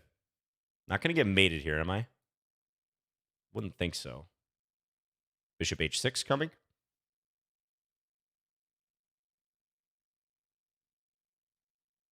Black's out of checks. Facing mate. Thanks for the game. Yeah, I think there were just too many weaknesses there for black. It's like one of these things, once you induce b5 or black plays b5, they have to be pretty certain that they can play c5. If they can't play c5, like that pawn will be backward for the rest of the game.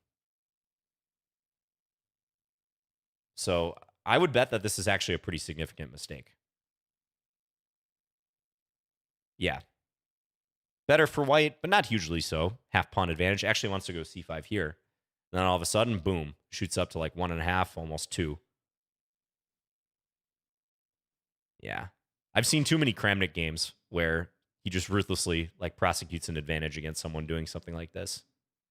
Knight pivoting back and forth, d3, c5. I think I made some decent decisions. I don't feel like I was ever in trouble or in danger of like losing the lion's share of the advantage. Could be wrong though. Okay, doesn't like knight f4.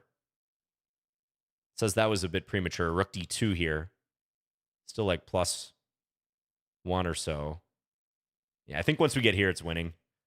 This was maybe a small trap. Like, I don't even know if this works for them, but like this, I did see they have bishop f8 at the end. And this rook is stuck. So that's maybe what black was going for. I'd have to do this and give the exchange. It's a good trap. But I think b3 is a nice solution. I guess I could take here too.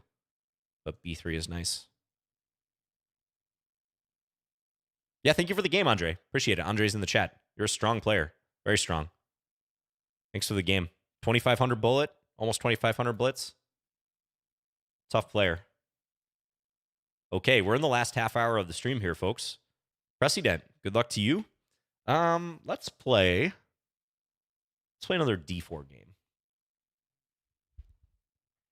Do you go over them quickly or slowly when I'm doing analysis? It really depends. I'm giving pretty abbreviated analysis here.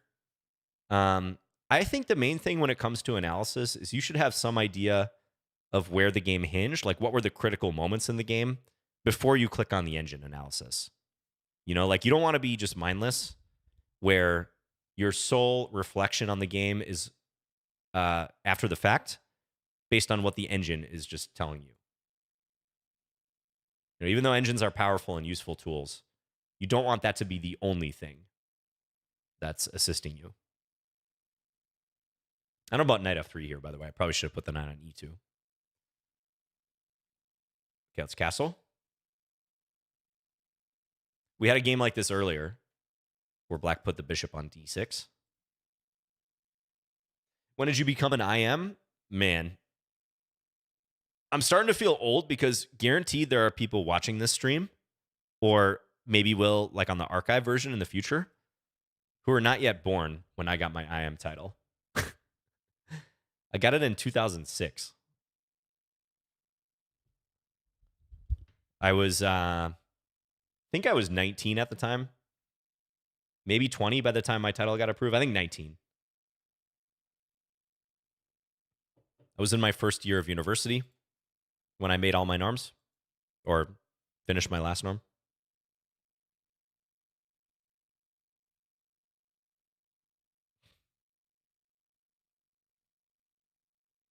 I've told this story before, but I was teaching a young student several years ago, and he got very excited at one point in the lesson when we were just looking at a puzzle on the board. He's like, Mr. Bartholomew, Mr. Bartholomew. I thought he had the answer. I was like, what? He's like, I just noticed something. I'm like, tell me. He's like, your chess.com profile is older than me. You can see people's join date on their chess.com profile. And indeed, like I had joined in 2009, and the student in question had not been born at that point.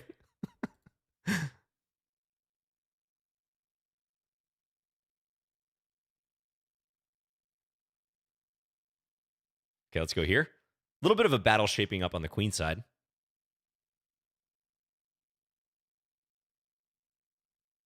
Maybe knight e5 here? Looks interesting. Let's do it. If knight c4, I think I will take with the bishop, actually, and maybe try to post up this knight on f4. Thank you, BD Gambit here. Says, I was a mere 42 when you got the IM title. Love it. I feel old and I'm born in 2007. Dude.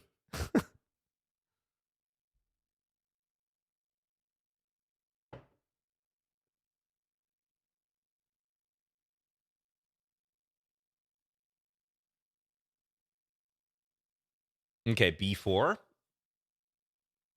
Should I take or not? Probably should, because there's a lot of pressure on a3. However, I do see that I would be hitting the knight. So there's an argument for not taking.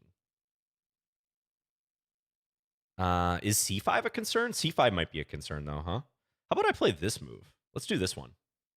I'm actually going to offer to give the a3 pawn in favor of getting my queen off of this file. I actually don't think I want the queen on the c file, because c5 could be a problem. Could be an issue.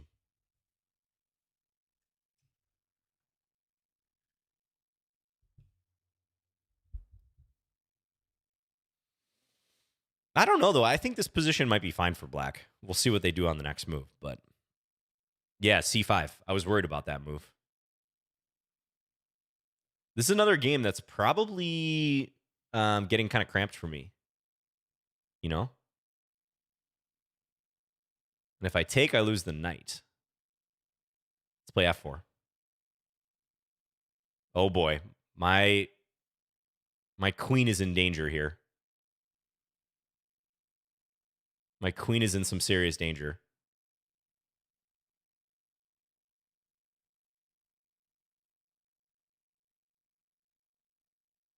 I'm going to have to rely on a flag in this game, especially if black plays the right continuation. I think black could have trapped my queen there. Let's see if I can even get out of this. Confusion. Okay. I don't think I'm going to lose my queen now, but it was close. I'm in the throw sand in their eyes stage of the battle here. Ugh. This is a disgusting position. Really gross position. I can't lose the b3 pawn. If I lose the b3 pawn, I'm really dead. I have to rely on the flag. I'm not a proud person. Not in this instance. That's the nature of the beast, though. I'm sorry to say.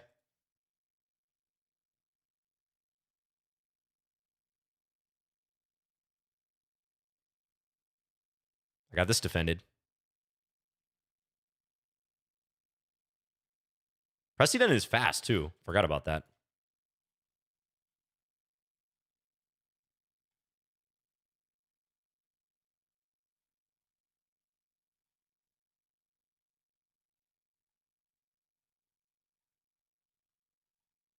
Trying to flag this guy. Wow.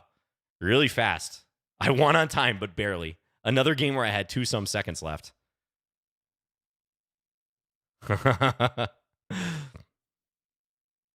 He got a lot of moves in there with just seconds on his clock. He had under 10 seconds for the last, how many moves of the game? That was move 28. Almost 40 moves. I got to remember that because I am certain to know you guys pretty well in Lichess plays. Like, I got to remember what players I need to avoid a time scramble. Okay, where did this go south for me? I think knight a4 wasn't so good. Yeah, this move invites the b5 reply. I definitely would not play this in hindsight.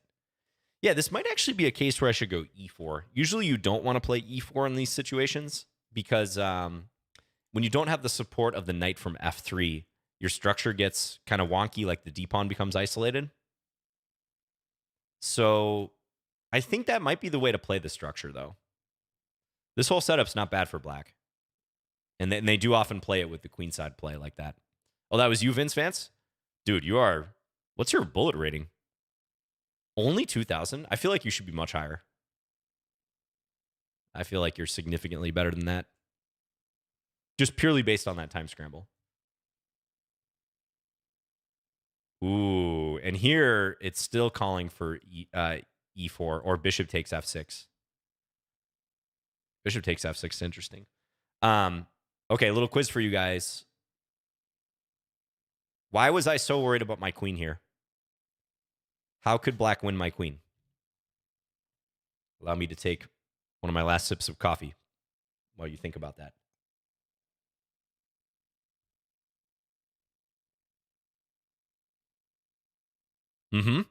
B3 would be a good start. Oh, actually, let's say even from here. Let's make it easier, because I played b3 voluntarily.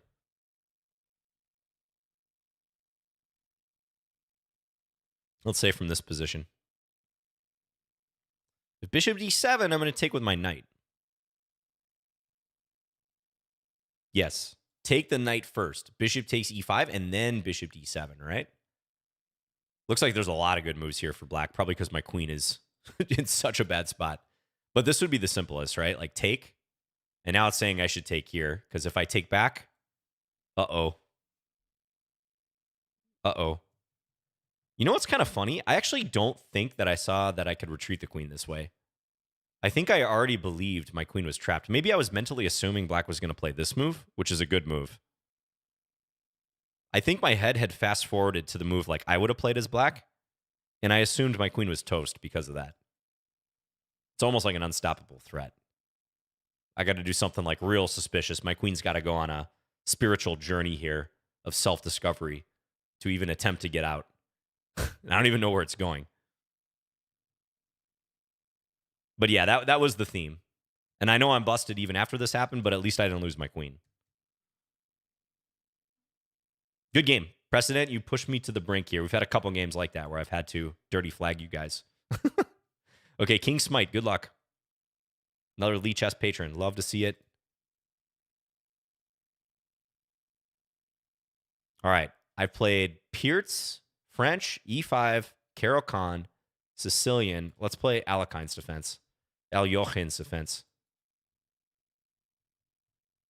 All right.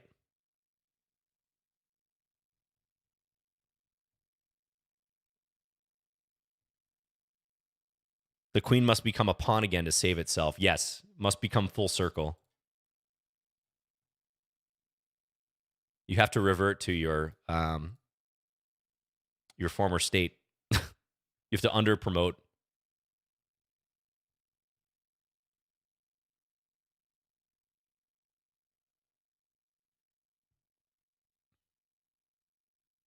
Thanks again to all the viewers today. I rarely look at viewership numbers, but let's check it out. Oh, we got almost 400 on Twitch.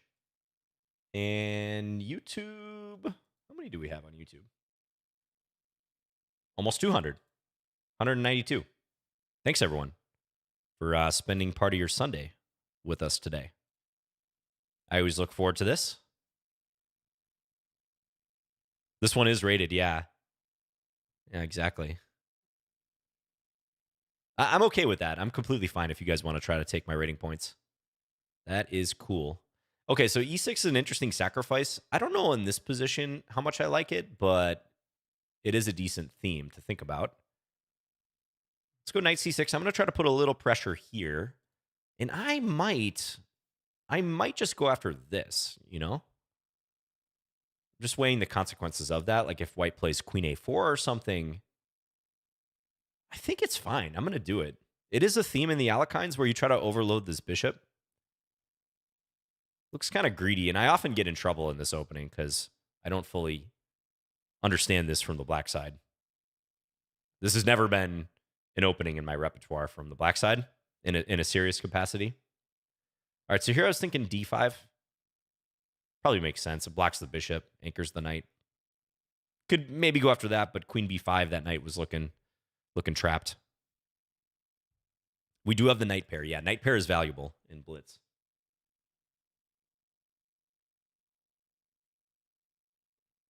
How to punish King's Gambit? Probably you gotta accept it if you want to punish it. But against King's Gambit, E4, E5, F4, I actually like Bishop C5 as a simple option. Because the thing about the Queen's Gambit, I know I'm saying this, you guys will have to visualize it or play it out on a board. When white plays F4 on move 2, white is not actually threatening to take the pawn on E5. It's a very important point. Like, I don't think people stop to realize.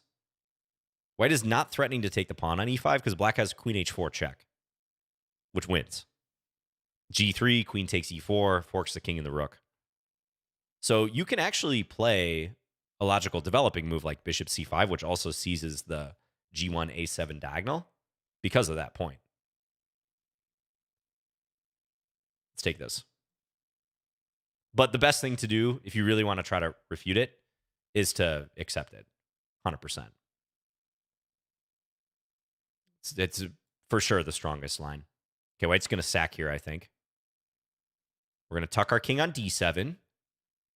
Oh, wait a second. I got to be careful. If this knight A4, look at that move. Knight A4 hits the queen, and the knight's coming to C5.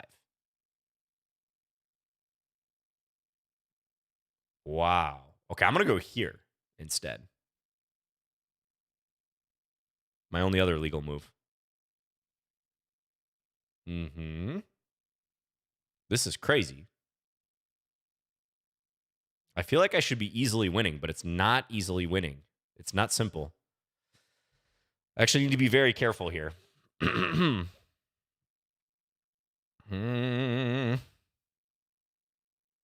don't know what to do, actually.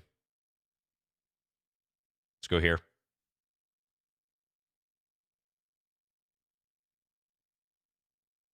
Could this be the game that it all comes crashing down? I'm going to make it tough for white. I don't think it's yet at all clear. It's still very tricky. I'm going to have to take like drastic measures, though. Let's do this.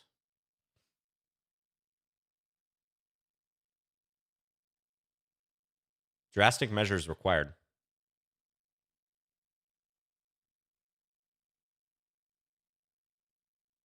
I don't know. I'm trying to win the knight. Okay, now I feel a lot better that I got rid of that knight. I think I should be able to consolidate now, but still it's tricky. I'm going to be curious about the evaluation of this, but let's focus on trying to win. Trying to win the game. You play to win the game.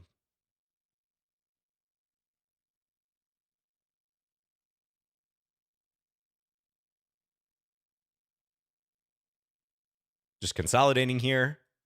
We rook f8 now. Queen looking a little lonely. Let's get doubled.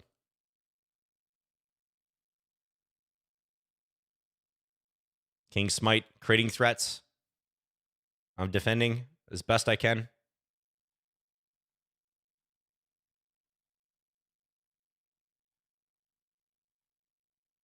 And we win. Whew. That was close. Good game. Very good game, King Smite. Let's see if you're actually doing something after knight a4. It's kind of a surprising tactic because I'm up 2 pieces here. But this and this, like, I wonder if I go to king d7 if I'm just losing. Yeah, that is the case. Only 2 legal moves here. King d8 is equal. King d7 loses. GG, John. I was listening, though, and you really bailed me by mentioning knight a4. Oh! Stream sniping got me. Or your stream sniping got me. I appreciate you coming clean, though, King Smite.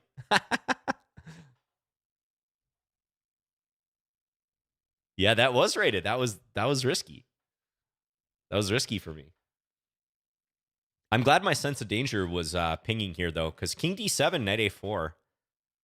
I mean, it just does not seem like this tactic should work for white, because after king d7, my king appears so safe. But, like, knights, man. Knights can just KO you in one blow. The knight coming to c5, looking at this from white's perspective, and then queen takes pawn. Killer. Like this. Threaten mate. My position's terrible all of a sudden.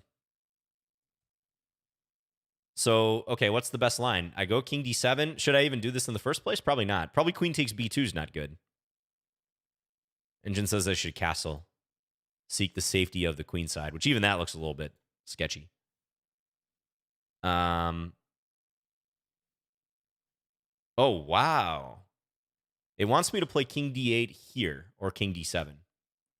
Okay, I didn't even stop to think about that because taking the bishop looks so natural. If I do it now, though, that's funny. You give one pawn. And I guess the point is it's helpful that you're attacking the bishop in the future when white's queen is not yet infiltrated. Interesting. That's high level. That's hard to appreciate, especially in a blitz game. All right, so how should this have gone? Queen a3 is the best move here. I went here. Taking is good. Only move for me. And now you should play rook fb1. I was vaguely wondering if you could not take my knight or if you could avoid capturing my knight somehow.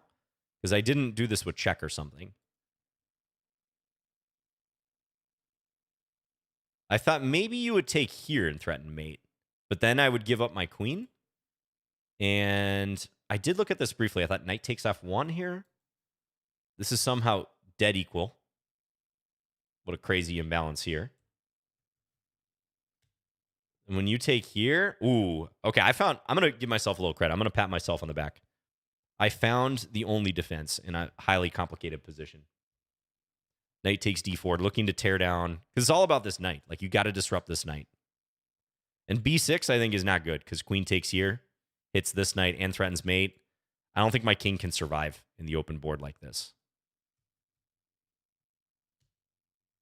So now I'm better, but it sure didn't feel that way in the game. I was still highly in doubt. Once I got here, I knew I was winning, but time was a big factor. Okay, complicated one. Thanks for the game. Let's try to fit 2 more games in. We got our blindfold game as the final game, but let's play one more regular game. Okay, let's play a Sicilian here. Good luck, Peter. Give a chance to Ukmaz in chat. What a coincidence that Ukmaz is the one who wrote that message. Okay, I can take here. There's no queen a4 check. Let's go d5. Thank you, Friar Tuck, by the way, for the prime sub. to the Lichess Twitch channel. He did misspell his own name. Yeah, that's true. He tried to throw off the scent a little bit by putting Ukmas with a C instead of a K. Good attempt. He said, no, I use both. Okay. All right. Correcting the record.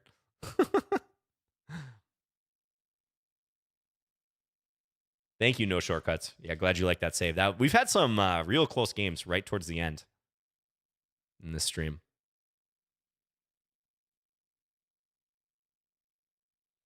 Ukmas and Ukmas are completely different people. That would be funny. Okay, I'm up a pawn here. So Peter didn't play on knight f6 the critical move, which is e5. There are some lines where you can let that pawn drop on e4, but only if you have the queen a4 resource or some other dynamic counterplay. Okay, let's jump in here. Don't mind if I do. Oh, that is a queen. Got to watch the pins. Yeah, that queen blunder. But honestly, the position's pretty bad. You lost a center pawn and nothing to show for it.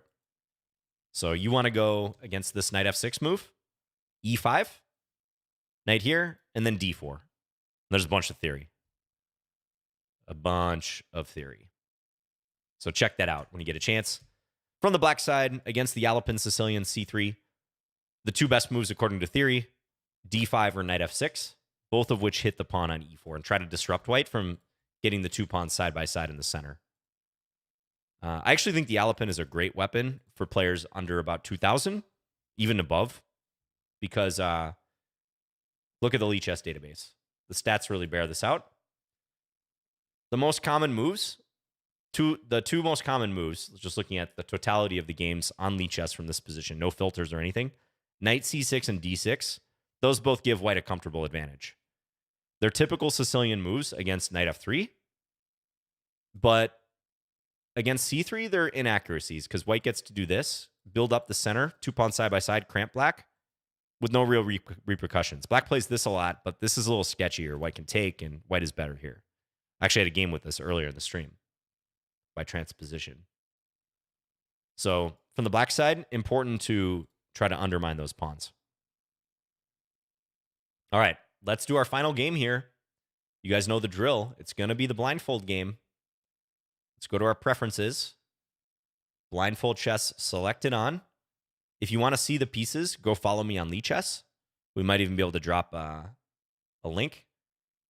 I hope I don't get Andre or someone of a similar rating. Oh. Caro-Kann. This player is really good, too. We battled many times. Caro-Kann is fast. All right, I really got to focus here. This is going to be tough. This is going to be very tough. Good luck, Caro-Kann. Queen's Gambit. I shouldn't be disappointed. I should welcome the challenge. But Caro-Kann is one of the viewers I would least likely want to play in this instance. So, hey. But that's okay. We're going to look at it as a positive. Let's take here. Okay, castle. Oh, I got a bishop on d3. I probably should move that first. Good job, John. Bishop g4. Bishop g4. I'm going to go here. Let's allow the capture. If TN wants. Yeah, blindfold no increment is rough. That is true. But that's okay.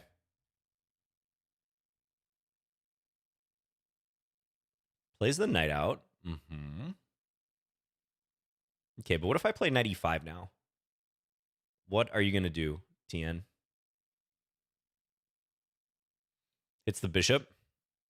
Because if knight takes, knight pawn takes, there's some issues with the pawn on h7 is often the problem in these circumstances. So plays h6. Okay, logical. I'm kind of looking for a tactic. I'm not quite seeing one. Just go bishop f4. I'll take with a pawn. they take. Play c6. Okay. It's castle. I like my position. Position looks good.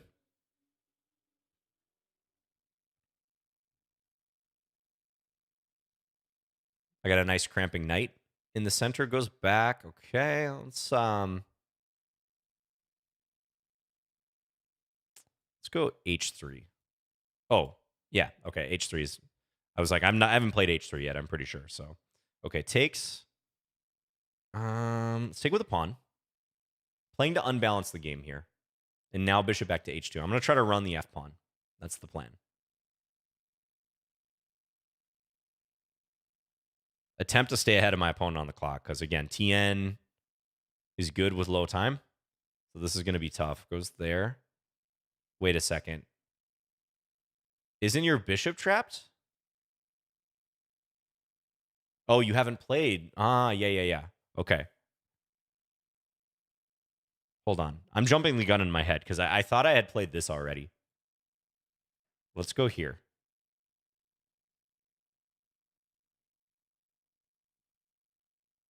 Full focus. I can't really look at the chat now, guys.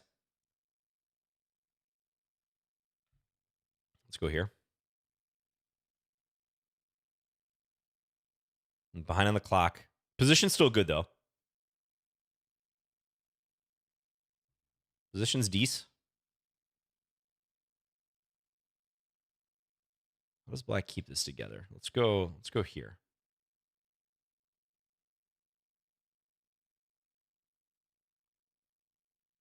Nice. F4.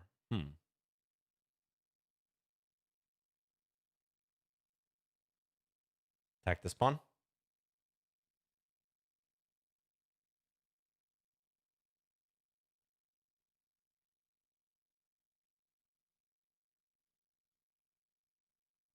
Queen h4. Never play f3.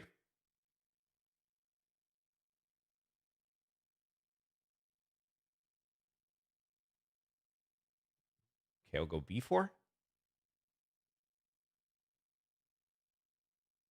Not sure about that move, but whatever. Doubles the rooks. Okay. Go a4. I mean, the F file's blocked, so I'm kind of wondering what TN's strategy is here. I think my king should be pretty safe. Bishop f5. Okay. Let's go b5. Knight's on d7, right? Okay, I'm up on time, approaching the time scramble.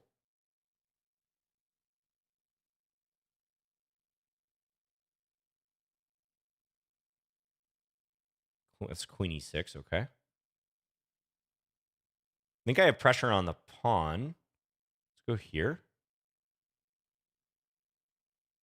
Come the pawns. King g7 will go here. Take that.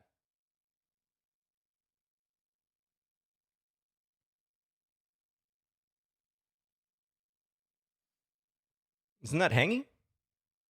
I'm up a piece now.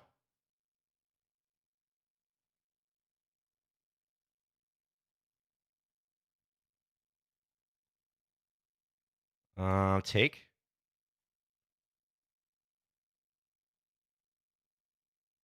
Where's the...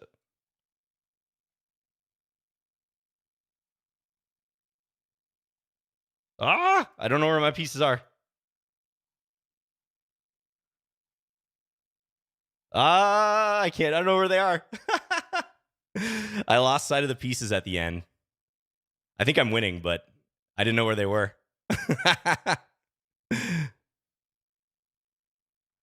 Yeah, I lost in the last 10 seconds or so.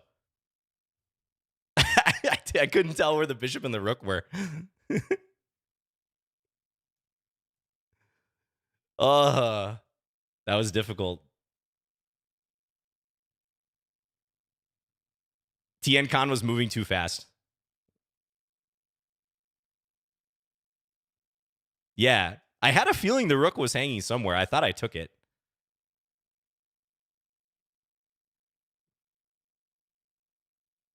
Good game. Good game. Interesting position in the middle game. This looks pretty good for white. Yeah,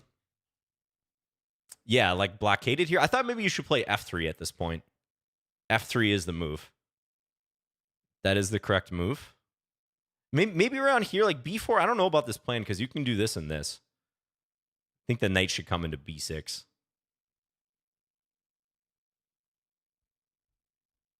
Fumbling around the whole board for any piece to move is peak content. Yeah, I couldn't even find my king.